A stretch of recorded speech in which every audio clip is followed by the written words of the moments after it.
Parte 1. Elías, el hombre que desafió la tormenta. ¿Y si un solo hombre pudiera detener la lluvia? ¿Y si, en medio del clamor de un pueblo corrompido, una voz ardiente se alzara para recordar que aún hay un Dios que gobierna sobre los truenos y las llamas?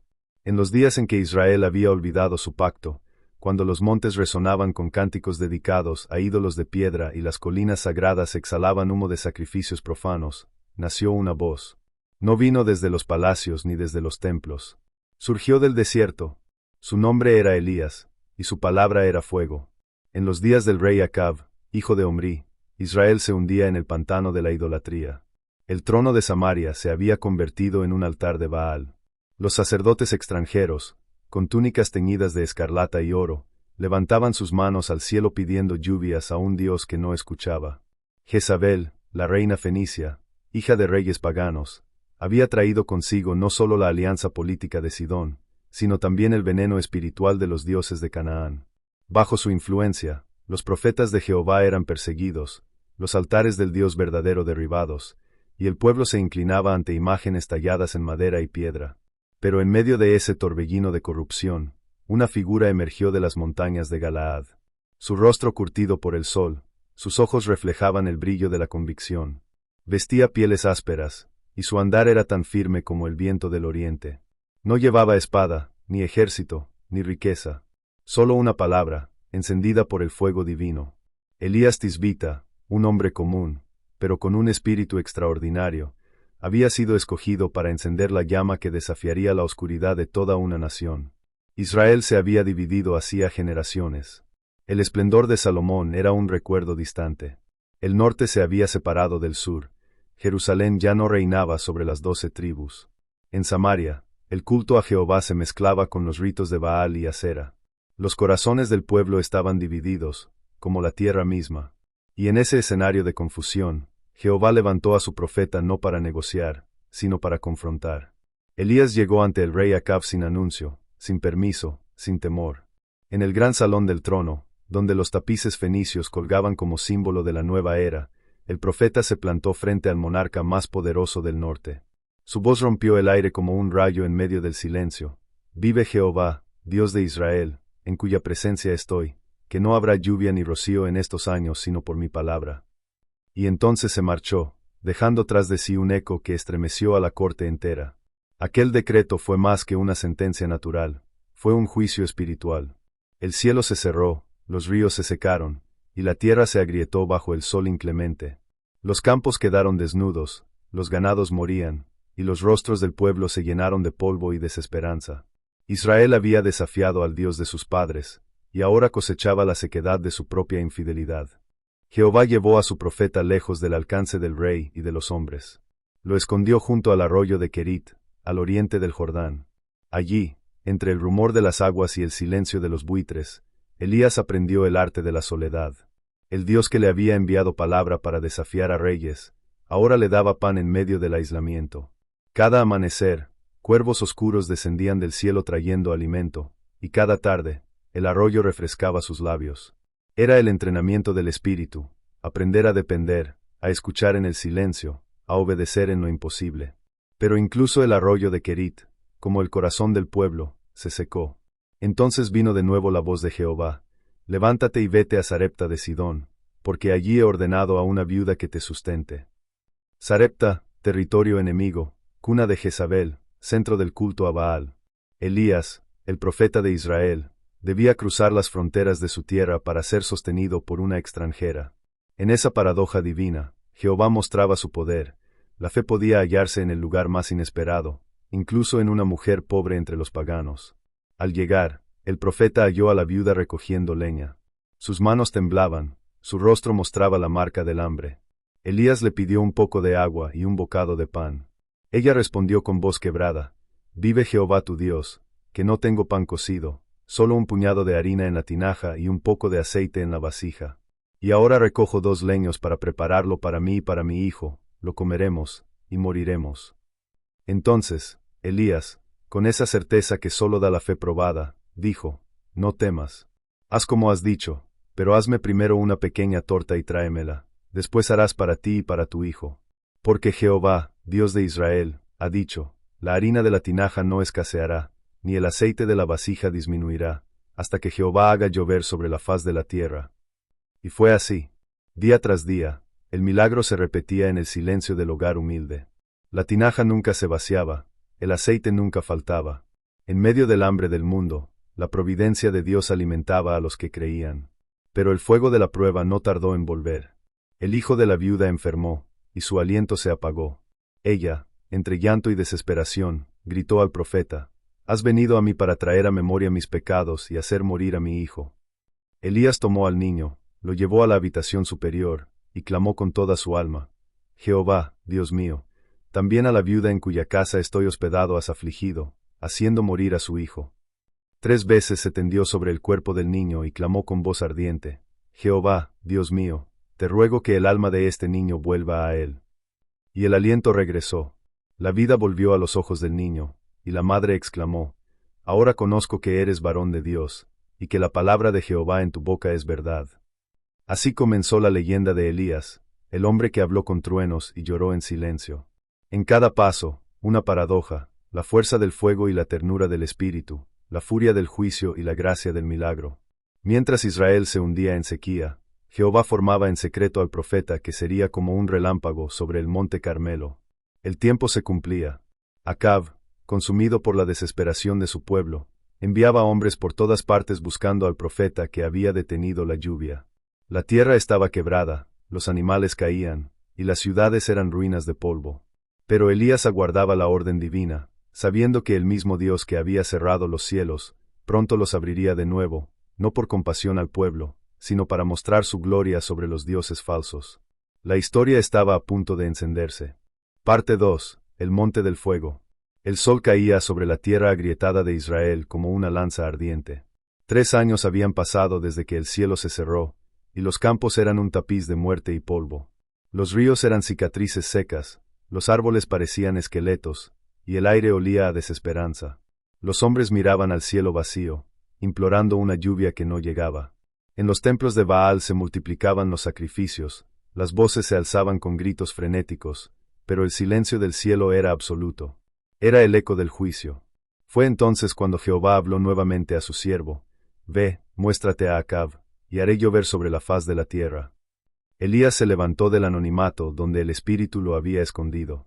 Ya no era el profeta fugitivo junto al arroyo, era el mensajero del fuego que debía mostrar al mundo que solo Jehová es Dios. Su figura, delgada pero firme, avanzaba entre las sombras del reino, mientras el rumor de su regreso se extendía como un relámpago que precede a la tormenta. Acab lo encontró en el camino. Sus ojos, encendidos de ira, lo reconocieron al instante. «¿Eres tú el que turba a Israel?», gritó el rey con voz cargada de resentimiento. Pero Elías, sin inclinar la cabeza ni ceder terreno, respondió con la fuerza de quien habla en nombre del Altísimo: «No he turbado a Israel, sino tú y la casa de tu padre, dejando los mandamientos de Jehová y siguiendo a los Baales. Convoca, pues, a todo Israel en el monte Carmelo, y a los 450 profetas de Baal, y a los 400 de Acera, que comen de la mesa de Jezabel». El desafío estaba lanzado. No era un simple encuentro, sino un juicio público entre los dioses. El monte Carmelo, esa frontera natural entre el mar y la tierra, entre lo sagrado y lo profano, sería el escenario donde el cielo hablaría. El pueblo, hambriento y desconcertado, acudió desde todas partes. En la cima del monte se alzaban 2 altares, uno dedicado a Baal, adornado con símbolos y piedras pulidas, y otro, reconstruido por las manos callosas del profeta, sencillo, formado con 12 piedras, una por cada tribu de Israel, recordando el pacto que nunca debió olvidarse. Elías se puso de pie ante la multitud. El viento agitaba su manto, y el polvo se mezclaba con el olor de los sacrificios. Su voz resonó como un trueno entre los riscos: «¿Hasta cuándo claudicaréis entre 2 pensamientos? Si Jehová es Dios, seguidle, y si Baal, id en pos de él». El pueblo guardó silencio, incapaz de responder. El alma de Israel estaba dividida. Entonces propuso el desafío: «Dadnos 2 becerros, escojan ellos uno, córtenlo en pedazos, pónganlo sobre la leña, pero no pongan fuego debajo. Yo prepararé el otro becerro, lo pondré sobre la leña, y tampoco pondré fuego debajo. Invocad vosotros el nombre de vuestros dioses, y yo invocaré el nombre de Jehová, y el Dios que responda por fuego, ese sea Dios. El pueblo murmuró entre sí, y el consenso se alzó como un susurro unánime, bien dicho. Los profetas de Baal se adelantaron, seguros de su victoria.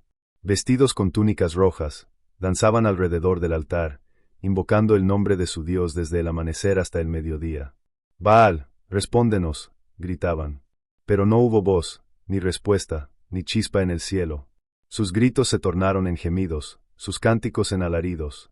Se herían con cuchillos y lanzas, hasta que la sangre corría por sus cuerpos como un río inútil. Elías los observaba con una calma que nacía de la certeza divina, y su voz, cargada de ironía santa, cortó el aire. Gritad en alta voz, porque Dios es, quizá está meditando, o tiene algún trabajo, o va de camino, tal vez duerme y hay que despertarle. El día se inclinó hacia la tarde, y el clamor de los falsos profetas se apagó con el sol. El altar de Baal era ahora una escena de fracaso y desolación. Entonces Elías dijo, acercaos a mí. El pueblo se reunió a su alrededor, y el profeta, con manos firmes, restauró el altar de Jehová que había sido derribado. Tomó 12 piedras, una por cada tribu de Jacob, y con ellas levantó un altar en nombre de Jehová.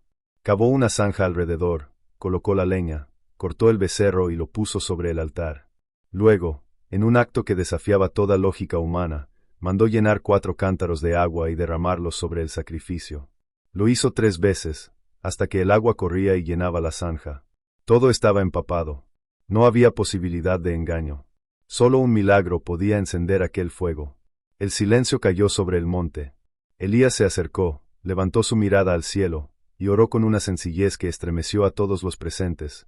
Jehová, Dios de Abraham, de Isaac y de Israel, sea hoy manifiesto que tú eres Dios en Israel, y que yo soy tu siervo, y que por mandato tuyo he hecho todas estas cosas.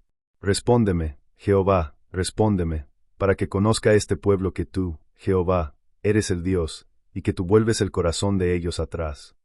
Entonces, el cielo se abrió. Un relámpago descendió con un rugido de poder.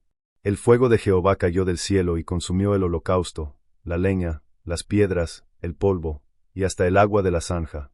El monte entero tembló, y un resplandor dorado envolvió la escena como si el mismo sol hubiera descendido sobre la tierra. El pueblo cayó rostro en tierra, gritando con lágrimas y temblor. Jehová es el Dios, Jehová es el Dios. Y en ese instante, el alma de Israel volvió a despertar. Elías, con el fuego aún reflejándose en sus ojos, dio la orden que sellaría aquel día. Prended a los profetas de Baal, que no escape ninguno. Fueron llevados al arroyo de Sisón, y allí el profeta ejecutó el juicio que el cielo había decretado. La era de Baal terminaba bajo la espada de la justicia divina.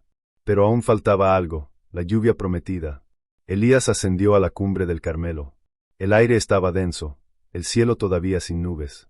Se inclinó hasta poner su rostro entre las rodillas, y oró con la misma intensidad con que había invocado el fuego. Envió a su siervo 7 veces a mirar hacia el mar. 6 veces regresó con la misma respuesta, nada hay. Pero a la 7ª, el joven exclamó, he aquí una nube, pequeña como la palma de la mano de un hombre, que sube del mar. Elías se levantó de un salto. Sabía que era la señal.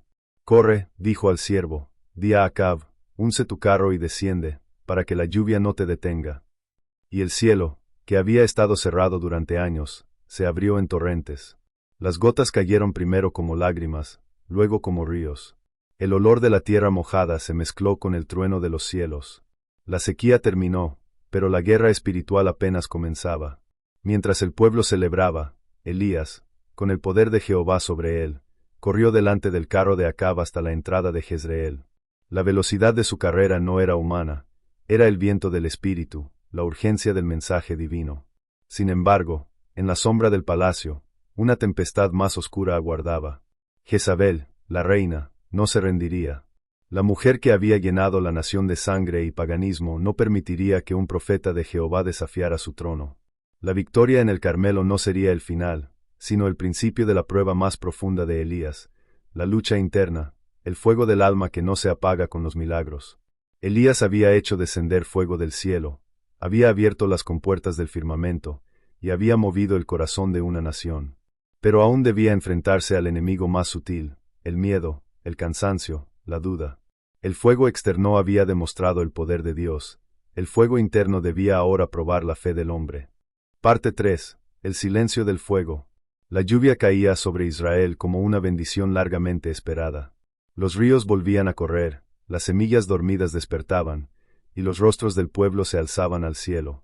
Pero en Jezreel, mientras el sonido de la tormenta golpeaba los muros del palacio, otra lluvia caía, la de la ira. Jezabel, con los ojos ardiendo como brasas, escuchó el relato de la derrota de Baal y la muerte de sus profetas. Su furia no tenía límites. El poder que creía eterno se había quebrado en un solo día, y su orgullo herido exigía venganza. Envió un mensajero al profeta con palabras venenosas: «Así me hagan los dioses y aún me añadan, si mañana a estas horas no he puesto tu vida como la de uno de ellos». Era un juramento de muerte. Y aquel hombre que había hecho descender fuego del cielo, que había enfrentado reyes y falsos dioses, sintió por primera vez el peso del miedo. La amenaza de Jezabel se clavó en su alma como una espina invisible. El profeta de fuego huyó. Elías corrió hacia el desierto, lejos del ruido de los hombres, lejos de la voz de la reina, lejos incluso del eco de su propia victoria. Atravesó colinas áridas, dunas silenciosas, cielos sin estrellas. Su espíritu, antes encendido, ahora se consumía en la ceniza del agotamiento. En un momento de desesperación, se dejó caer bajo un enebro y oró con voz quebrada: «Basta ya, Jehová, quítame la vida, pues no soy mejor que mis padres». Y se durmió. El profeta que había desafiado al mundo ahora pedía desaparecer. El cansancio del cuerpo se mezclaba con la fatiga del alma. Pero el Dios que envía fuego también envía ternura. Mientras dormía, un ángel lo tocó suavemente y le dijo: «Levántate y come». Junto a su cabeza había un pan cocido sobre las brasas y una vasija de agua. Elías comió y volvió a dormir. Una segunda vez, el ángel lo tocó y dijo: «Levántate y come, porque largo camino te resta». Y él se levantó, fortalecido por aquel pan celestial, y caminó 40 días y 40 noches hasta llegar al monte de Dios, Horeb. Horeb, el lugar donde Moisés había escuchado la voz desde la zarza ardiente. La montaña donde el cielo tocó la tierra. Allí, entre las rocas que guardaban ecos antiguos, Elías buscó refugio en una cueva. Su alma era un campo de batalla. Las preguntas lo asediaban como sombras. ¿Por qué, después de tanto, el pueblo seguía dividido? ¿Por qué el fuego no bastó para encender los corazones? ¿Dónde estaba la recompensa del celo, del sacrificio, de la soledad? Y vino a él la voz de Jehová: «¿Qué haces aquí, Elías?». El profeta respondió con la sinceridad de un corazón herido: «He sentido un vivo celo por Jehová, Dios de los ejércitos, porque los hijos de Israel han dejado tu pacto, han derribado tus altares, y han matado a espada a tus profetas. Solo yo he quedado, y me buscan para quitarme la vida». Era un grito humano, una confesión de impotencia. El fuego del Carmelo no había destruido la oscuridad interior. Entonces Jehová le dijo: «Sal fuera, y ponte en el monte delante de mí». Y Elías obedeció. Primero vino un viento grande y poderoso que rompía los montes y quebraba las peñas delante de Jehová. Pero Jehová no estaba en el viento. Luego vino un terremoto, y la tierra tembló bajo sus pies. Pero Jehová no estaba en el terremoto. Después vino un fuego, y las rocas chispearon bajo el calor. Pero Jehová no estaba en el fuego. Y tras el fuego, un silbo apacible y delicado. Elías cubrió su rostro con el manto. Aquel sonido, tan leve que apenas rozaba el aire, contenía una presencia más poderosa que todos los truenos. No era el estruendo del juicio, sino la intimidad de la voz que consuela. En el silencio del viento, el profeta comprendió lo que las llamas del Carmelo no le habían revelado. Dios no solo se manifiesta en el poder visible, sino también en el susurro que sana, en la calma que restaura al alma cansada. Una vez más, la voz habló: «¿Qué haces aquí, Elías?». Y él repitió las mismas palabras, pero su tono ya no era de queja, sino de entrega. Entonces Jehová le dio nuevas órdenes. Debía regresar, ungir reyes y profetas, preparar el relevo. Su misión no había terminado. Elías, que creía haber llegado al final, descubría que su fuego debía encender otras llamas. Con paso renovado, el profeta descendió del Horeb. El desierto ya no le parecía vacío, era un camino. La soledad ya no era castigo, sino preparación. En su interior, algo había cambiado. Había pasado del fuego que destruye al fuego que purifica. Elías, el hombre del trueno, había aprendido a escuchar el susurro de Dios. En el camino, el cielo le mostró al sucesor que había sido preparado, Eliseo, hijo de Safat, que araba con 12 yuntas de bueyes en los campos de Abel Meola. Elías pasó junto a Eli, sin decir palabra, echó sobre sus hombros su manto. Fue un gesto profético, un traspaso de destino. Eliseo comprendió al instante. Dejó el arado, sacrificó los bueyes, y lo siguió. Así nació una nueva alianza entre el fuego antiguo y la promesa del porvenir. Con Eliseo a su lado, Elías volvió a recorrer los caminos de Israel. No buscaba aplausos ni multitudes. Su mirada estaba más allá del presente. Sabía que la misión del profeta no es agradar, sino recordar. Era el centinela del pacto, el eco de la conciencia nacional. En cada ciudad, en cada valle, su presencia era un recordatorio de que la palabra de Jehová no se extingue, aunque los hombres la olviden. Pero la amenaza de Jezabel aún flotaba en el aire, como una sombra que se negaba a morir. La reina seguía gobernando desde su trono manchado de sangre, y Acab, débil ante su voluntad, seguía guiado por la ambición. Los días del reino estaban contados, aunque nadie lo sabía todavía. Jehová preparaba el juicio, y Elías sería su testigo una vez más. El tiempo pasaba, y el profeta, ya envejecido por el peso del deber, observaba cómo el ciclo de la desobediencia volvía a repetirse. Había visto el poder, la gloria, el silencio, y el dolor. Había sentido la presencia de Dios en el fuego y en la brisa. Y aunque el mundo seguía siendo un campo de sombras, su fe se había vuelto inquebrantable. Elías había comprendido que el fuego que cae del cielo no es el mayor milagro. El verdadero fuego es aquel que arde en el corazón de quien escucha la voz de Jehová en el silencio. Elías continuó su camino, guiando, corrigiendo, recordando. Cada paso lo acercaba no a una muerte, sino a una transformación. Porque el profeta de fuego no sería consumido por las llamas de la tierra, sino elevado por las del cielo. La historia se acercaba a su desenlace. En los días por venir, el fuego volvería a descender, no para destruir, sino para llevar al hombre que había vivido entre truenos hacia la eternidad. Parte 4. El fuego que no se apaga. El tiempo había seguido su curso, pero las heridas de Israel no sanaban. El trono de Samaria seguía ocupado por Acab, un rey débil, gobernado por la astucia y la crueldad de Jezabel. Aunque el fuego del Carmelo había demostrado que Jehová era el único Dios, el corazón del monarca no había cambiado. En su palacio de marfil, rodeado de riquezas y falsos consejeros, Acab seguía mirando la tierra no como herencia divina, sino como botín de poder. Cerca de su palacio había una viña. No era grande, ni rica, pero tenía algo que la hacía deseable.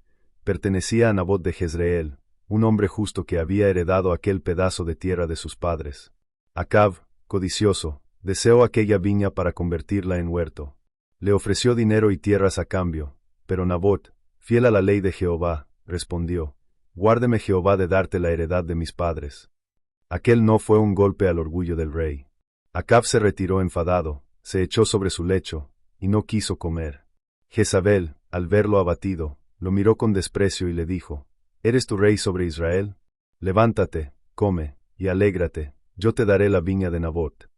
Así, con la frialdad de quien juega con la vida ajena, la reina tramó un plan. Escribió cartas en nombre de Acab, selladas con su anillo, ordenando que se convocara una asamblea y se acusara falsamente a Nabot de blasfemia. Los testigos mentirosos cumplieron su papel, y el hombre inocente fue llevado fuera de la ciudad y apedreado hasta morir. Cuando Jezabel oyó que Nabot había muerto, sonrió. «Levántate», le dijo a Acab, «toma posesión de la viña que Nabot rehusó darte, porque ha muerto». Y el rey, sin una palabra, descendió para tomar la tierra manchada con sangre. Pero mientras Acab caminaba por aquella viña, una figura apareció en el horizonte. Elías, el profeta de fuego, surgió una vez más. Su rostro estaba endurecido por el juicio, sus ojos reflejaban la justicia divina. El viento pareció detenerse. «Me has hallado, enemigo mío», murmuró Acab, con una mezcla de miedo y odio. «Te he hallado», respondió Elías, «porque te has vendido para hacer lo malo ante los ojos de Jehová. He aquí, yo traeré mal sobre ti, barreré tu posteridad, y cortaré a todo varón de la casa de Acab». Y de Jezabel también ha hablado Jehová, diciendo: «Los perros comerán a Jezabel junto al muro de Jezreel». Las palabras del profeta eran fuego puro. Y aunque Acab se humilló por un breve tiempo, su arrepentimiento no fue más que una sombra pasajera. Pasaron los años, y el juicio de Jehová se cumplió uno a uno. Acab cayó en batalla, atravesado por una flecha anónima. Su sangre fue lavada en el estanque de Samaria, donde los perros lamieron el agua teñida de rojo, tal como Jehová había dicho. Jezabel, por su parte, siguió reinando en su soberbia hasta el final. Cuando Jehú, el nuevo ungido de Jehová, entró en Jezreel, ella se adornó el rostro con pintura y miró por la ventana con orgullo altivo. Jehú alzó la voz: ¿Quién está conmigo? Y 2 eunucos la arrojaron desde la altura. Su cuerpo golpeó los muros del palacio, y los perros devoraron su carne. Así murió la reina que desafió a Dios. Su fin fue tan terrible como su vida. Elías, el profeta que había anunciado aquellos juicios, no presenció la caída de Jezabel, pero su palabra la había sellado. Su misión en la tierra se acercaba al final. Había enfrentado reyes, sequías, tormentas, demonios y silencios. Había probado el fuego del cielo y el fuego del alma. Y ahora, el Dios que lo había levantado de entre los hombres se disponía a elevarlo sobre ellos. Eliseo, su discípulo, caminaba a su lado. Habían cruzado juntos las tierras del Jordán, y cada paso era una despedida velada. Elías lo miraba con la ternura de un maestro que ve en su aprendiz la continuación de su llama. Sabía que su hora se acercaba. De Gilgal fueron a Betel, y de Betel a Jericó. En cada ciudad, los hijos de los profetas salían a su encuentro, susurrando a Eliseo: «¿Sabes que Jehová quitará hoy a tu señor de sobre ti?» Y Eliseo, con el alma dolida, respondía: «Sí, lo sé, callad». No quería oír lo inevitable. Finalmente llegaron al Jordán. Elías tomó su manto, lo dobló, y golpeó las aguas. El río se abrió en 2, y ambos pasaron en seco. El silencio del momento era solemne. Al otro lado, el maestro se detuvo. «Pide lo que quieras que haga por ti, antes que sea quitado de ti», dijo con voz serena. Y Eliseo, con lágrimas en los ojos, respondió: «Te ruego que una doble porción de tu espíritu sea sobre mí». Elías sonrió. «Cosa difícil has pedido. Pero si me vieres cuando fuere quitado de ti, te será hecho así». Siguieron caminando.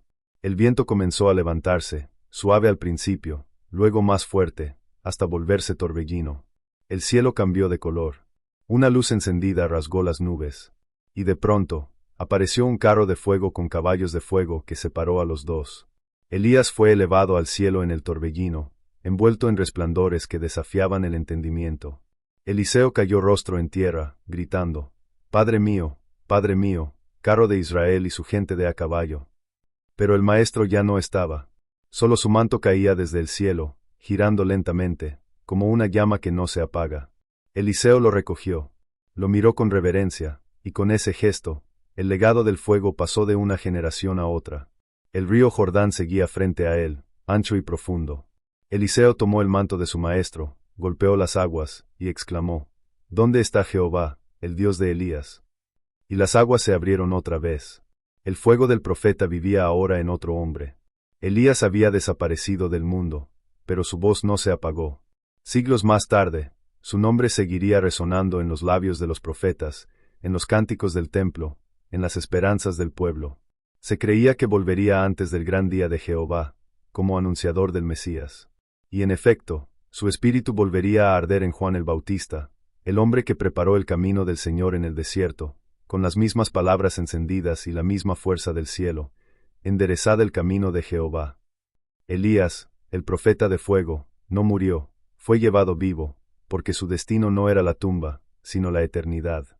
En cada relámpago, en cada viento que sopla sobre las montañas de Israel, en cada voz que proclama la verdad sin temor, su espíritu sigue ardiendo.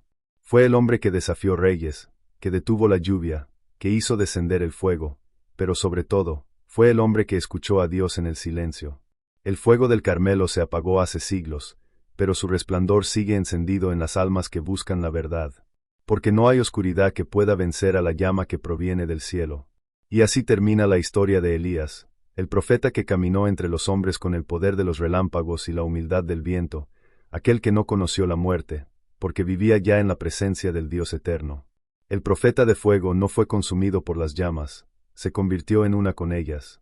Su nombre sigue siendo un eco en las alturas, una chispa en la conciencia de los que creen, un recordatorio de que, cuando todo parece apagarse, el fuego de Jehová sigue ardiendo.